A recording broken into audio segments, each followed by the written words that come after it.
The moment I stepped into the apartment, it felt right. It was small, yes, but it was mine. After years of moving from one shared space to another, I was ready for something of my own, even if it was just this modest one-bedroom on the outskirts of the city. The rent was reasonable, the area quiet, and best of all, it was a space I could shape to my liking. No more tiptoeing around roommates' habits or schedules. This place was a fresh start.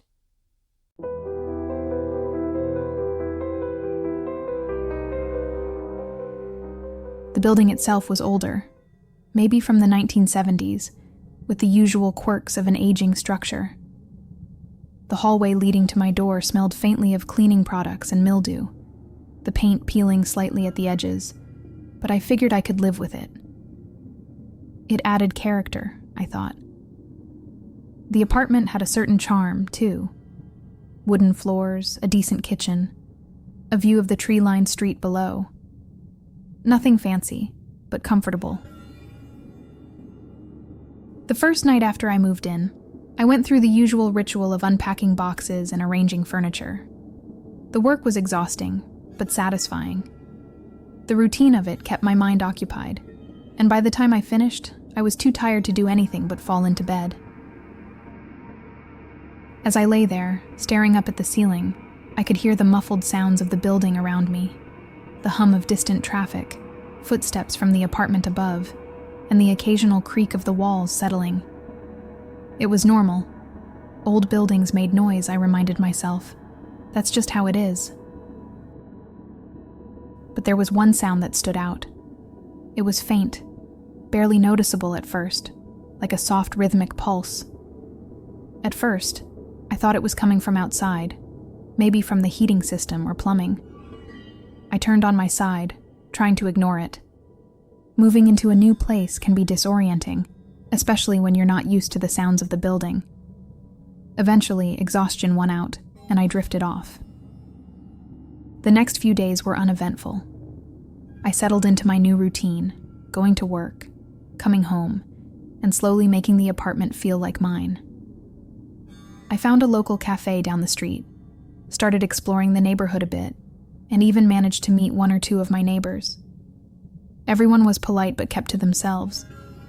It was exactly what I wanted. Quiet, low-key, uneventful.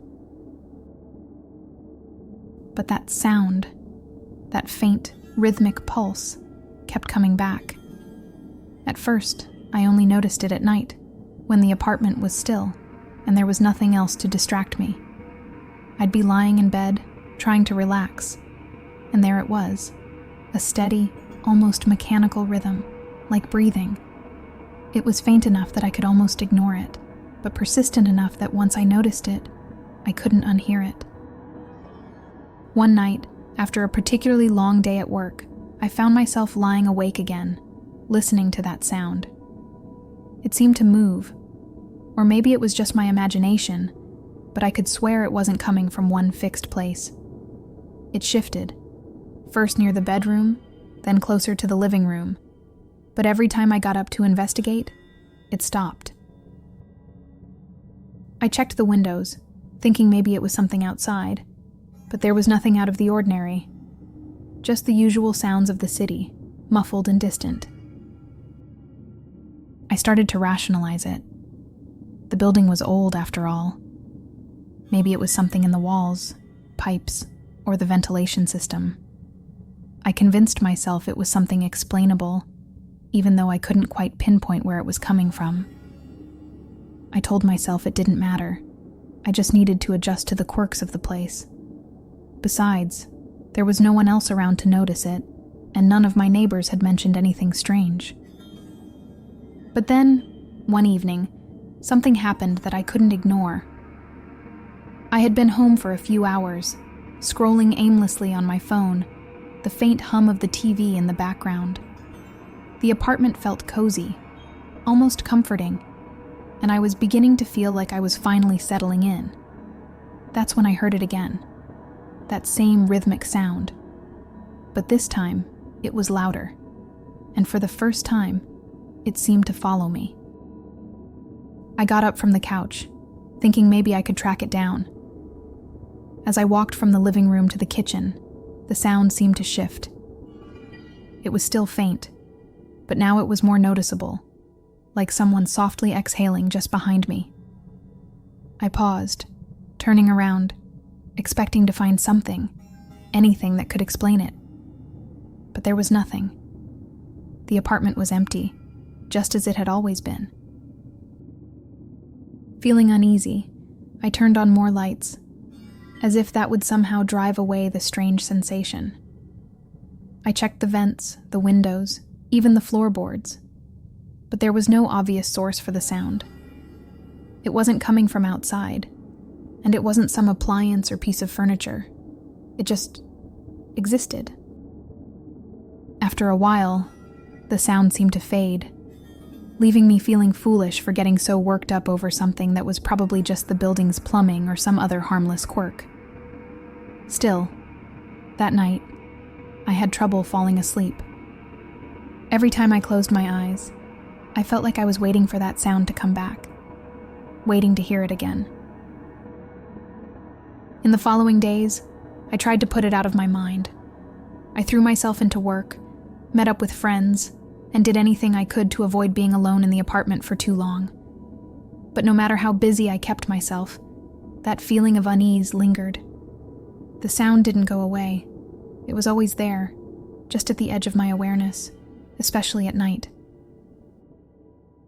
Then, one evening, while I was in the middle of cooking dinner, I heard it again, clearer this time, as if someone were standing right behind me, breathing steadily, just out of sight. I stopped what I was doing, heart racing, and turned slowly, expecting to find someone or something standing in the doorway. But again, the room was empty. This time, though, I couldn't shake the feeling that something was wrong. This wasn't just the pipes or the walls. Something about the way the sound seemed to follow me was too specific, too deliberate. I turned off the stove, grabbed my phone, and stepped outside for some air. For the first time since moving in, I felt genuinely unnerved. And that's when I decided I had to find out what was really going on in this apartment.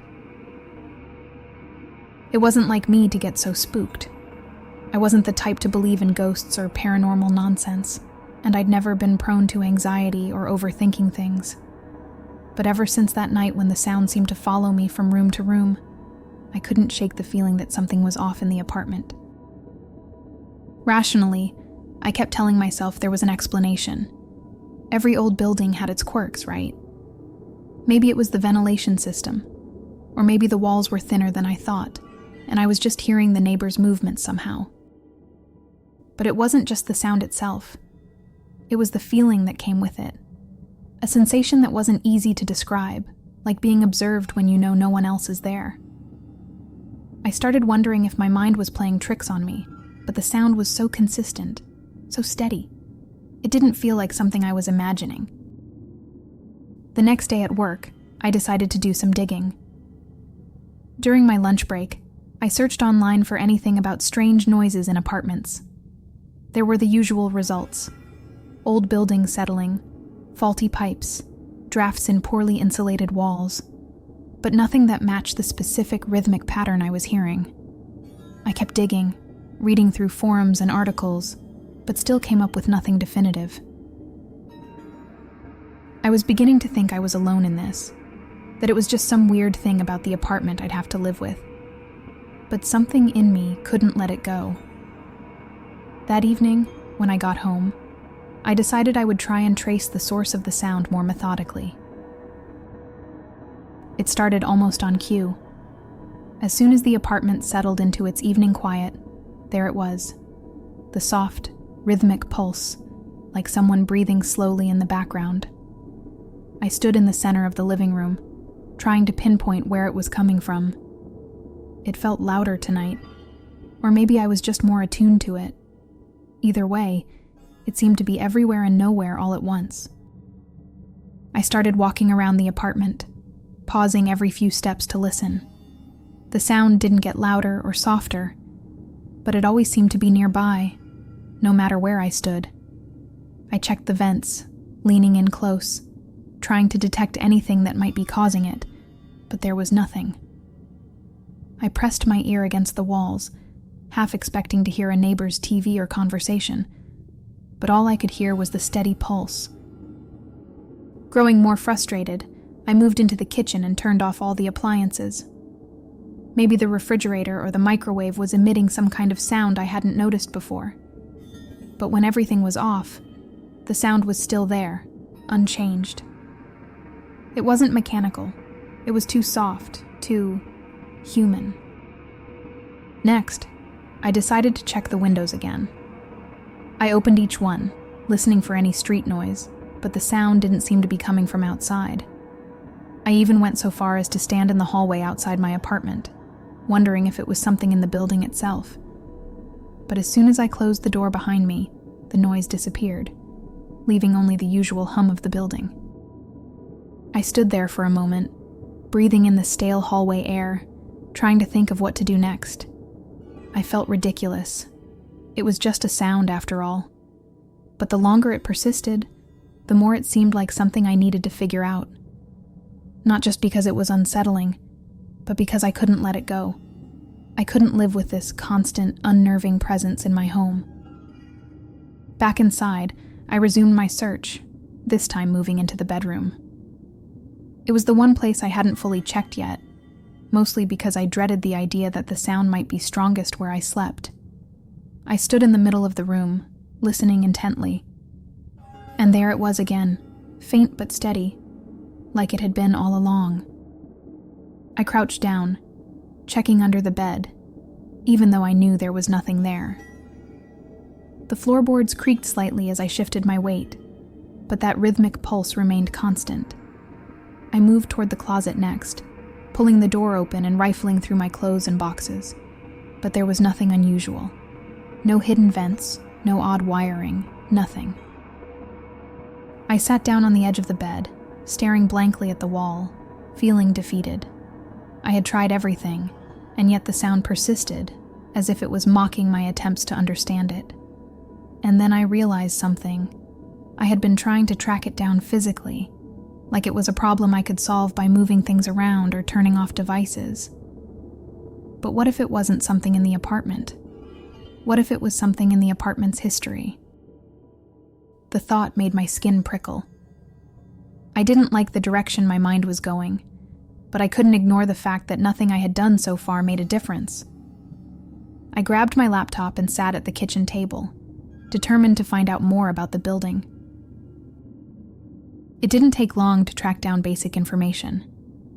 The building was constructed in the early 70s, as I suspected, and had gone through several ownership changes over the years. But what caught my attention was an article buried deep in an old local news archive. The headline read, "Body discovered weeks after tenant's death in local apartment." My heart skipped a beat as I clicked on the link. The article was brief, a few paragraphs detailing how the body of a middle-aged man had been found in his apartment several weeks after he had passed away. Neighbors had complained about a smell, leading the landlord to enter the unit. By then, the body had decomposed, and the man had been dead for nearly a month. I read on, my eyes scanning for details. The article didn't mention which unit the man had lived in, but it did say that the building's ventilation system had been faulty at the time, which had delayed the discovery of the body. For weeks, the man's decomposing body had been releasing gases into the air, and it wasn't until the smell became overwhelming that anyone realized something was wrong. I sat there, staring at the screen, my mind racing. Could it be? Could the strange sound I was hearing be connected to that? It seemed far-fetched, but at the same time, it was the only thing that made any sense. The ventilation system, the pipes. It had to be something left over from that, right? Some lingering effect of the tragedy that had taken place in the building all those years ago. But even as I tried to convince myself that it was a rational explanation, the thought of it unsettled me deeply. I couldn't shake the feeling that there was more to this, something I wasn't seeing yet. And as I sat there, the rhythmic sound continued, steady and unrelenting. It was as if the apartment itself was breathing. After reading that article, I couldn't shake the image of the decomposing tenant from my mind. It was disturbing enough that someone had died alone in this building and remained undiscovered for weeks. But what really gnawed at me was the possibility that I had moved into the very same apartment. The sound I'd been hearing, steady, like someone breathing, felt all too connected to the story. The next morning, I decided to take things further. I wasn't satisfied with what I had learned online. I needed to know for sure if this apartment had been the site of that tragedy. I also wanted to know more about who that man had been. Was there something about him that might explain the strange presence I was feeling? My first step was to visit the building's property management office. I figured they wouldn't give me detailed information about former tenants, but I hoped they might at least tell me more about the apartment itself. I had never met the landlord personally, only dealt with the office staff when signing my lease, but I was determined to get some answers. I walked over to the office, a small, unimpressive space tucked behind the main building. The receptionist at the front desk glanced up as I entered, giving me the bored, detached look of someone who dealt with too many tenant complaints. I cleared my throat and tried to sound casual. "Hi, I live in apartment 6B, I said, leaning on the counter. "I was wondering if you could tell me anything about the history of the unit. I'm just curious about who lived there before me." She frowned slightly, typing something into her computer. "Is there a problem with the unit?" she asked, without looking up. No problem," I replied, though I could hear the nervousness creeping into my voice. I heard something about the building's ventilation system being an issue a while back, and I was curious if it affected my apartment.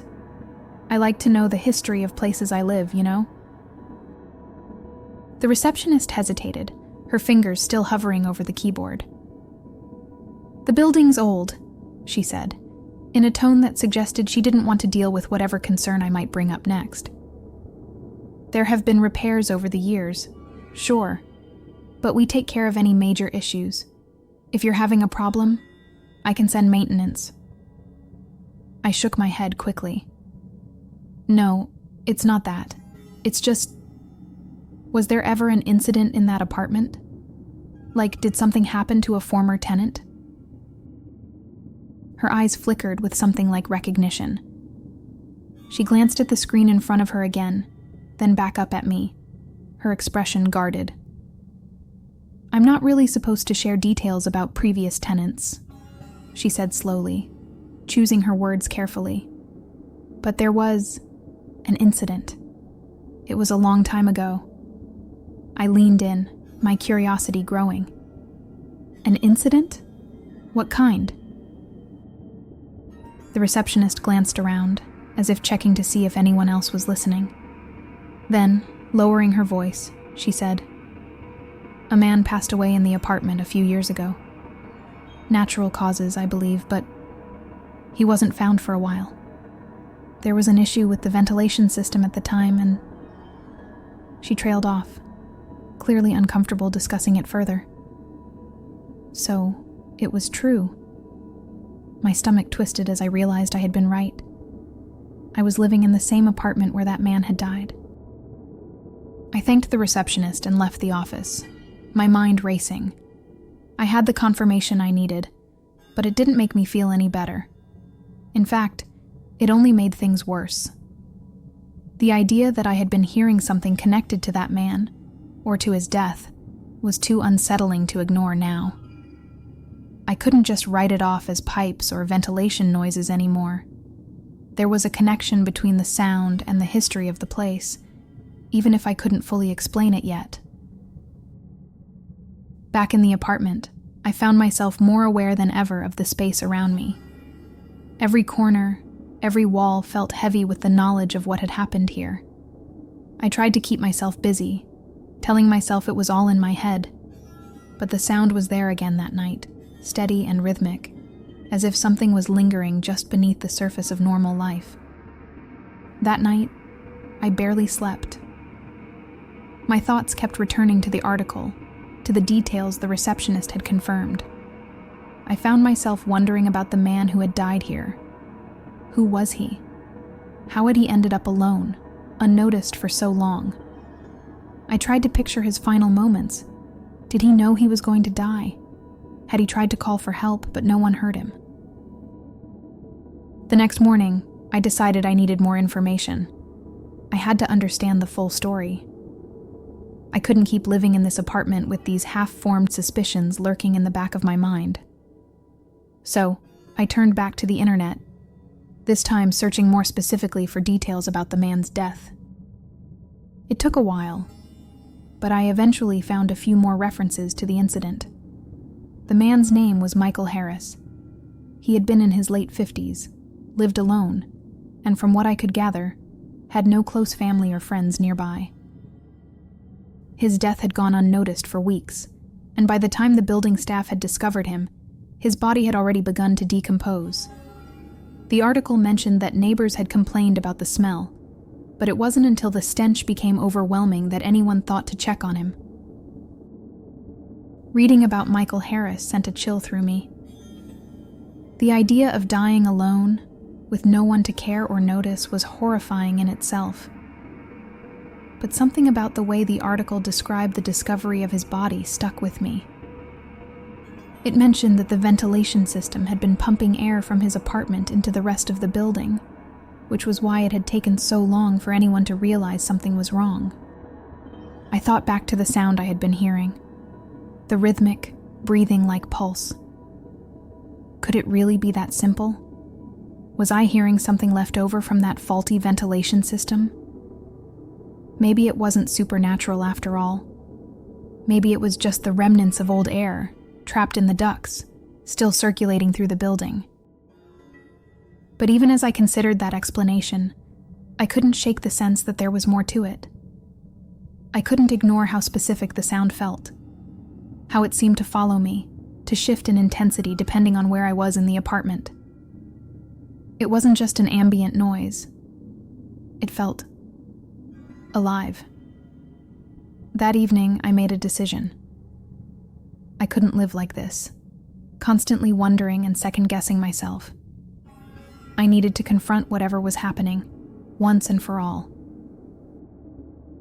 I waited until nightfall, when the apartment was at its quietest, and then I sat in the living room, listening. The sound was there, as always, soft but present. I focused on it, trying to pinpoint where it was coming from.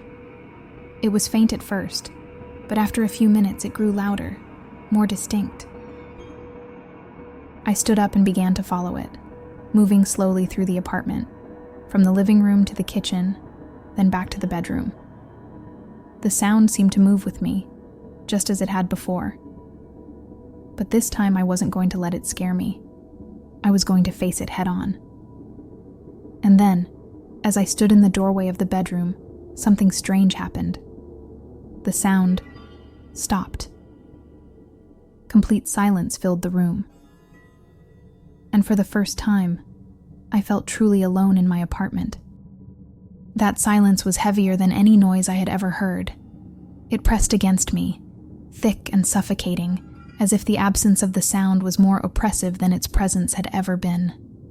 I stood in the bedroom doorway, frozen, waiting for the pulse of that rhythmic noise to return. But it didn't. Instead, there was nothing. Just the quiet hum of the city outside, muffled and distant. I tried to tell myself that this was a good thing. Maybe I had finally figured it out. Or maybe the sound was just some odd quirk of the building that had now resolved itself. But deep down, I knew it wasn't over. Something had shifted in the apartment, and the silence wasn't a relief. It was a warning. That night, I barely slept again, but it wasn't the sound keeping me awake this time.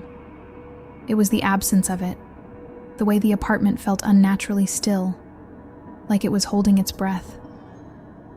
I lay in bed, staring at the ceiling, trying to rationalize everything that had happened. The more I thought about it, the more the pieces didn't quite fit together. The ventilation system theory seemed plausible enough. But why had the sound felt so personal? Why had it seemed to follow me? By the time morning came, I was exhausted and jittery, unable to shake the unease that clung to me. I went through my day at work in a fog, barely able to focus. My mind kept drifting back to the apartment, to that silent, unsettling space I'd left behind. I considered calling someone, maybe a friend, or even a professional, just to get another perspective. But what would I say? Hey, I think my apartment might be haunted, but don't worry. It's probably just bad ventilation. I knew how ridiculous it sounded, and I wasn't about to embarrass myself over something I couldn't even explain properly. When I got home that evening, I half expected the sound to be waiting for me, picking up right where it had left off. But as I opened the door, I was greeted with the same thick silence. The apartment felt different now, not just quiet, but empty in a way it hadn't before. I set my keys on the counter, listening for any hint of the familiar noise, but all I heard was the faint hum of the refrigerator. I tried to settle into my usual routine, cooking dinner, watching TV, but everything felt off. Every creak of the floorboards made me jump. Every little noise from outside the window felt like an intrusion. I was on edge, constantly waiting for the sound to come back, for the rhythm to start up again. But it didn't. The apartment remained silent, and with every passing hour, my anxiety grew. That night, as I lay in bed, I finally allowed myself to consider the possibility that something else might be going on. Something beyond faulty pipes or old ductwork. I didn't want to believe it. I'm not the type of person who jumps to supernatural conclusions. But the strange consistency of the sound, its almost deliberate movements, and the way it had stopped so suddenly, all made me wonder if there was something more. Something tied to the man who had died here, to Michael Harris. I thought about him a lot that night, imagining what his life had been like, what his final days had been like, alone, in this very apartment, unnoticed by anyone. I wondered if he had felt the same sense of isolation that I was feeling now, if he had heard the same noises, or if this was something new, something connected to his death, or maybe even to me. The more I thought about it, the more unsettled I became. Eventually, exhaustion took over, and I drifted into a fitful sleep. But it wasn't a restful sleep. My dreams were disjointed, full of fragmented images. Michael Harris's face, the empty hallways of the building, the rhythmic pulse of that sound echoing in the background. In one of the dreams, I was standing in the middle of the apartment, listening, waiting for the sound to start. But instead of hearing it, I saw it. Ripples moving through the air, like invisible waves.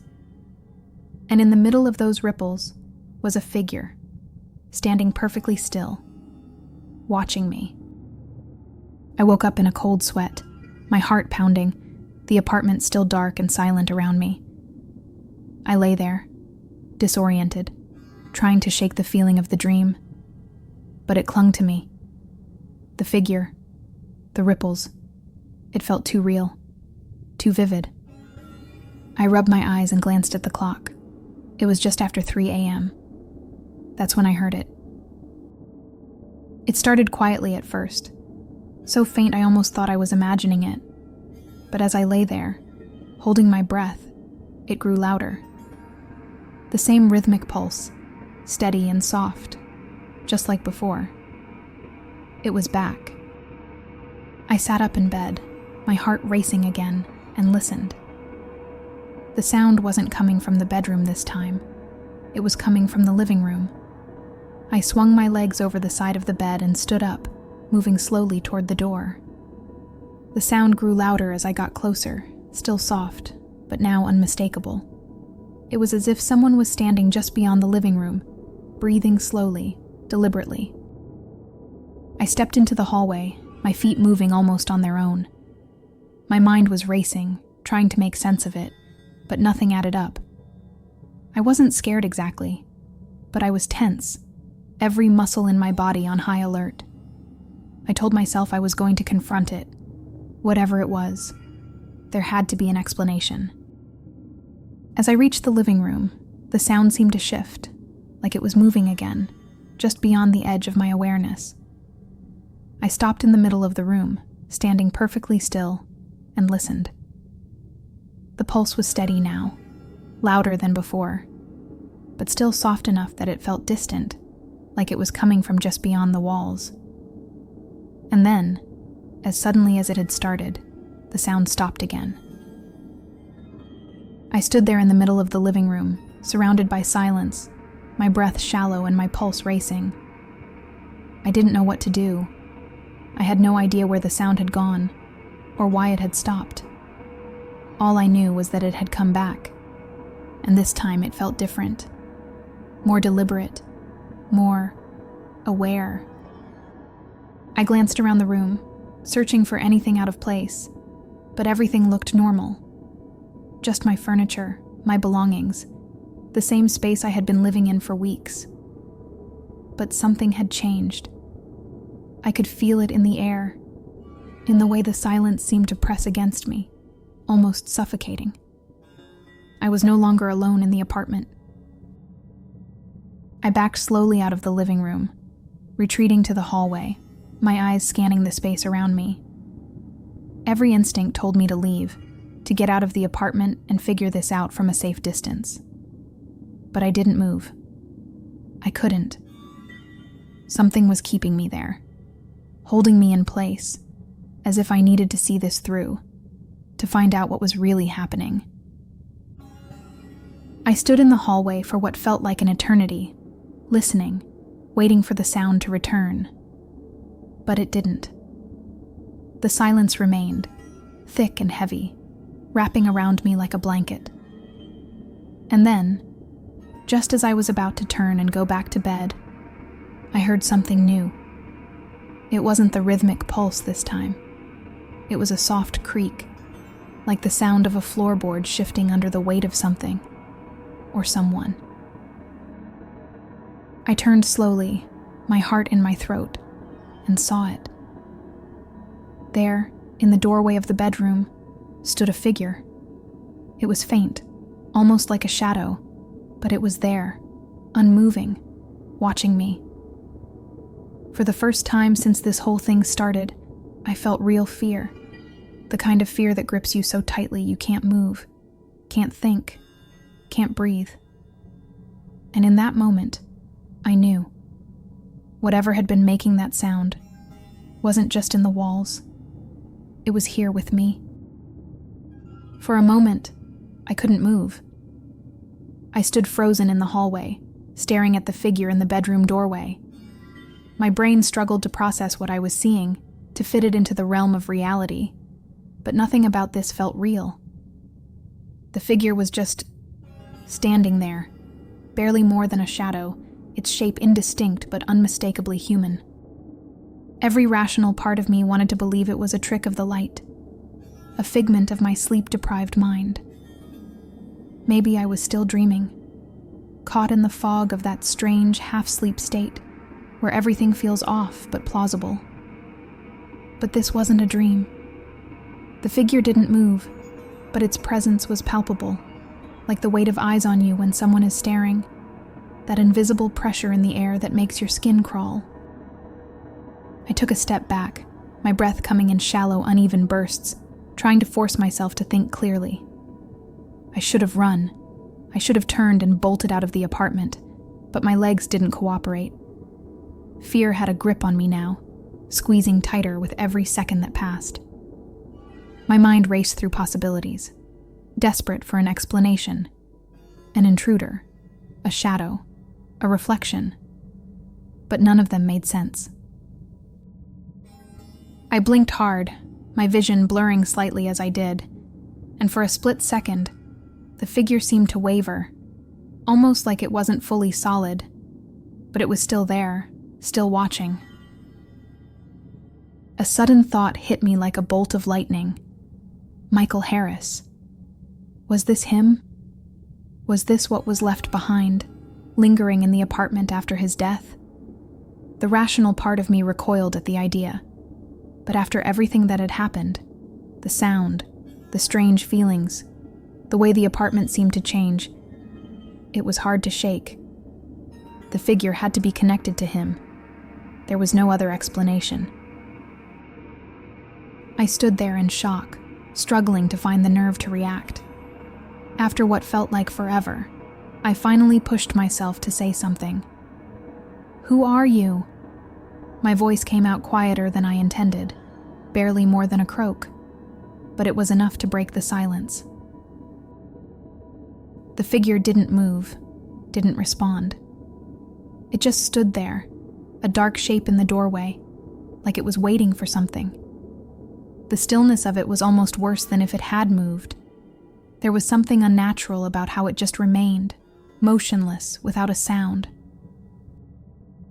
I took another step back, my legs shaking. My mind screamed at me to get out, to run, but I couldn't bring myself to turn away. Something about this moment felt final, like I had reached the point of no return. I needed to know what this was, what had been haunting me ever since I moved in. I forced myself to speak again, louder this time, trying to keep my voice steady. "Are you Michael Harris?" The second the name left my lips, the figure shifted. It was subtle, just a slight tilt of the head, but it was enough to make my blood run cold. The name had meant something. I felt it, like the air in the room had suddenly changed, like a weight had lifted, or maybe shifted. The figure still didn't speak, but its attention was unmistakable. It was as if I had acknowledged something that had been waiting to be seen. My heart hammered in my chest, and I couldn't tell if I was more terrified or relieved. Terrified, because whatever this was, it had just responded to me. Relieved, because at least now I knew I wasn't losing my mind. I hadn't been imagining the strange noises, the sense of being watched. This thing, this presence, had been here all along. I took a deep breath, trying to steady myself. If this was Michael Harris, if this was some remnant of his life, then maybe there was a way to help him. Maybe he was stuck here, lingering in the apartment, unable to move on because no one had noticed him in life, and now no one was paying attention in death. "What do you want?" I asked, my voice shaking. "Why are you here?" The figure didn't move again, but the air around me felt charged, like the space was holding its breath. I realized then that the sound I had been hearing, the rhythmic, breathing-like pulse, had completely stopped. The apartment was eerily silent, as if everything had gone still, waiting for something to happen. I took another step back, and as I did, the figure seemed to fade slightly, as if it were being pulled away. I blinked, and when I opened my eyes again, it was gone. The doorway was empty. I stood there trembling, trying to process what had just happened. My mind raced, replaying the encounter over and over, trying to make sense of it. I had seen it. I had seen something, but now it was gone, leaving me alone in the quiet apartment. I wasn't sure how long I stood there, staring at the empty space where the figure had been, but eventually, my legs gave out, and I sank onto the couch, my hands shaking. The adrenaline that had been coursing through me drained away, leaving me exhausted and confused. What had I just experienced? Was that really Michael Harris? Was I imagining things? Or was this apartment truly haunted by some lingering presence? I didn't sleep that night. I couldn't. Every creak of the floor, every shift of light, had me on edge, waiting for the figure to return. But it didn't. The apartment stayed unnervingly quiet, as if whatever had been haunting me had finally gone. The next morning, I made a decision. I couldn't stay here any longer. Whatever was in this apartment, whatever had been following me, I didn't want to find out any more than I already had. I packed my things in a frenzy, barely stopping to think, throwing clothes and belongings into bags as fast as I could. As I walked out of the building for the last time, I didn't look back. I couldn't. All I knew was that I needed to get as far away from that place as possible. It's been a few months since I left the apartment, and I still think about it sometimes. About the figure, about the sound, about Michael Harris. I don't know what it was that I saw, or why it was there, but I do know one thing. Some places hold on to the past in ways we can't explain, and sometimes the past doesn't want to be forgotten. I moved to a new apartment across town, one with bright windows and modern fixtures, a place that feels fresh and clean. I haven't heard any strange sounds here. No rhythmic pulses or mysterious figures watching me from doorways. Life has returned to normal, or at least as normal as it can be after an experience like that. But sometimes, late at night, when everything is still and quiet, I can't help but listen, just to make sure. And every so often, I think I hear something. A faint, steady sound. Like someone breathing,